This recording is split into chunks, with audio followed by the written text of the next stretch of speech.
What is the difference between Natembeya and Gachagua? Today nataka tuulize, what is the difference between these two people? Because for me, I don't see the difference between Natembeya and Gachagua. Because ever since I've known Gachagua always speaks about his community alone. He always says about my people, the people of the mountain, tunafaa kupata nini. And Natembeya, hiyo ndio inakuwa politics yake. He always talks about sijui Luhya unity, sijui Luhyas need to be given, sijui Luhyas are treated, sijui Luhyas wanatreatiwa aje.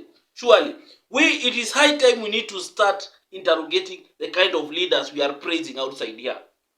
But before I go right into it, Tebu have a listening. Ukienda kule kwa wao kwa Kalenjin kule kiongozi yao ni Ruto, si ndio? Ukienda kwa Jaluo kabla mheshimiwa Raila akufe alikuwa kiongozi wa Jaluo.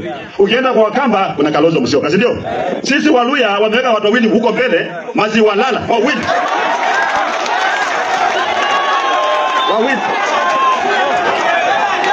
Hao majamaa hata jiwauliza, atoe mtoto mmoja hata jirani yake kule nyumbani, mmoja ambaye amelipia fees mmoja. Hawezi sema.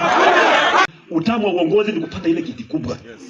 Ili watoto wetu ambao wamesoma hawa wakati naajiri unapata nini? Nafasi. Saa hizo wameajiri jeshi kwa mfano. Kama yule mkubwa wa jeshi bwana Kahariri ni mwanaume, maana atakana kuwa mwanaume. Aenda atoe list. Vile walichukua recruits pa sub county. Tujue Liguyani walichukua wangapi? Lugari wangapi? Malava wangapi? Kule Ikolomani wangapi? Ndio mpaka ifike 12 yote. Hata county ndio waseme ni ngapi na wapige toto tujue ni ngapi. Hiyo inaitwa transparency. Lakini saa hizi utapata hapa Liguyani walipeana nafasi 4 ambayo watu walinunua kwenye hata watu kupewa. Wenye walipewa hata nyama wajui.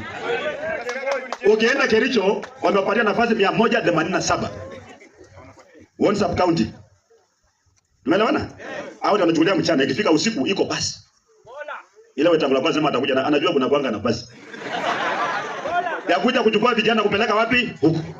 Sasa inakuwa tabu kama umechukua Luhya wanne kwa mfano na jamii nyingine watu 100 na una promote. By the time inafika kwa cheo ya brigadier au Luhya wanne wote waliretire walienda, wameretire na wengine bado 50 wako hapo. Ndio mnaona katika level ya juu, ngazi ya juu, huwezi pata Luhya huko hakuna. Mabrigadier wa Luhya Kenya ile wafike 20. Kama mimi nadanganya walete list.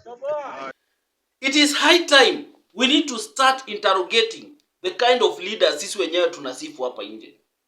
Because when we have somebody like Natembeya, all the time, anytime he rises to speak, he speaks about the Luhyas. I want us to ask ourselves, when will we build a nation? When will we build a nation? That's what we need to ask ourselves. Tutaunda inchi lini if these are the kind of leaders that we have? Because Gachagua on the other side keeps on talking about his people. I've never heard Gachagua speak about the interest of the Luhyas. I've never heard Gachagua speak about the interest of Taitas. I've never heard Gachagua speak about the interest of any other community. And when he speaks about other people, he only speaks about your share in the government. For Gachagua, the politics is about, government is about shares. It's about what is my community getting. What positions are my community getting? That is what he thinks throughout, all the time. Natembeya is also pushing the same narrative.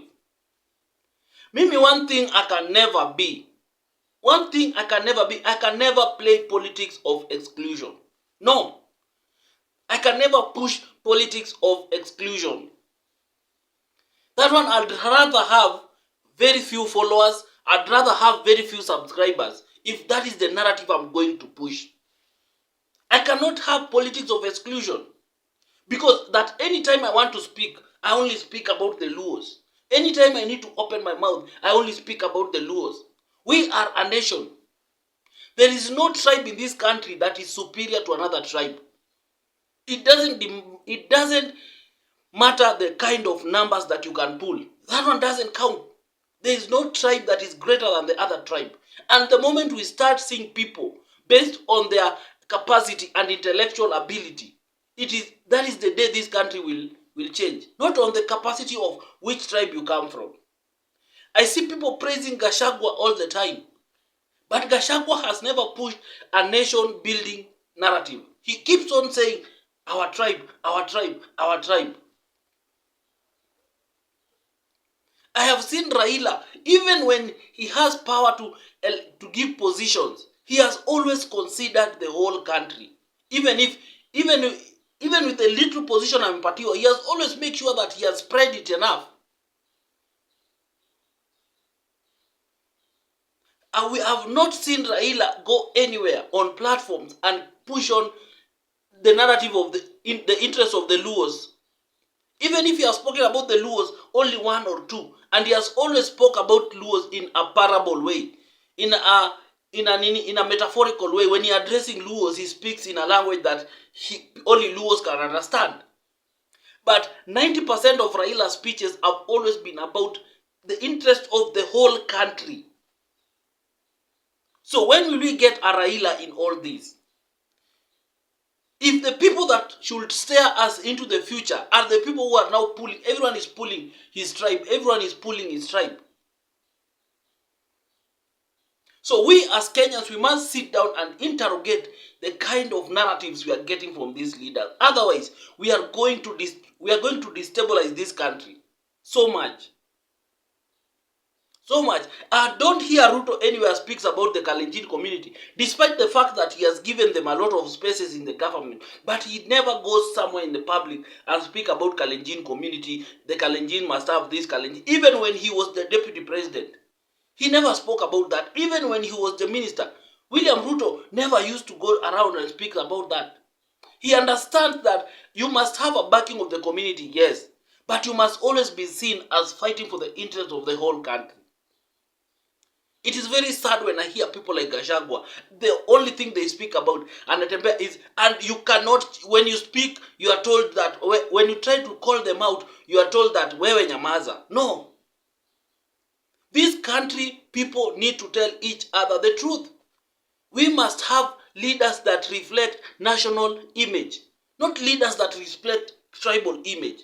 Because how do you expect me to respect Gachagua if all the time he speaks about the interest of his community? Who will speak about the interest of my community? Who will speak about the interest of the El Molos? Who will speak about the interest of the Turkanas? And then you sit here and wonder why Raila was loved by so many Kenyans. It's because Raila had the ability of associating and relating. Look at the people that Raila surrounded himself with. They were not only Luhyas. Raila surrounded himself with people from all communities. Raila made sure even when the opportunities come, he gave to all communities. If possible, he could have given to all, but he always made sure even the marginalized. Like the woman who is now the minister, the CS for East African Community. She's the first Turkana woman to be a cabinet minister, courtesy of Raila Odinga. So we must have leaders, and we must start calling people like Akina Gachagua for who they are. We must call people like Akina Natembeya for who they are. It is not bad to have a community behind you, but let the community just follow you simply because you are one of them, but not because you keep on pushing. You are talking about them every time. Raila used to push, the Luhyas used to support him, but you could never see Raila all the time talking about Luhyas. In fact, he never mentioned Luhyas in most of the things. That our community must have this, our community must have this. We must have a Raila replacement, and we must have leaders that have the interests of Kenyans at heart. Other kama sio hivyo, sisi pia tutaingia kwa hiyo mchezo, because we must push public interest. This country belongs to all of us. We cannot keep on pushing one narrative all the time. And you people wonder why Gachagua was impeached. Gachagua was impeached because he was pushing one narrative. And you wonder why Raila supported the impeachment of Gachagua. Raila didn't have any interest in Gachagua. It is only the fact that Gachagua was pushing a tribal narrative that Raila has never agreed with. So he had to support that this man literally is not fit to hold that position. And that is true. Gachagua was not fit to be a deputy president. That is the reality. I know most of you will come at me, but that is the truth. Gachagua was never fit to be a deputy president. Because you cannot be a deputy president and all the time, even in his conversation, even in his private conversation, he's just pushing the interests of his own community. Then where is the national leader in you? Anyway, guys, kabla nichemke hapa na nikasirike, make sure you follow me for more and more updates. And if you have anything to say in the comment section, but remain respectful. See you later. African update.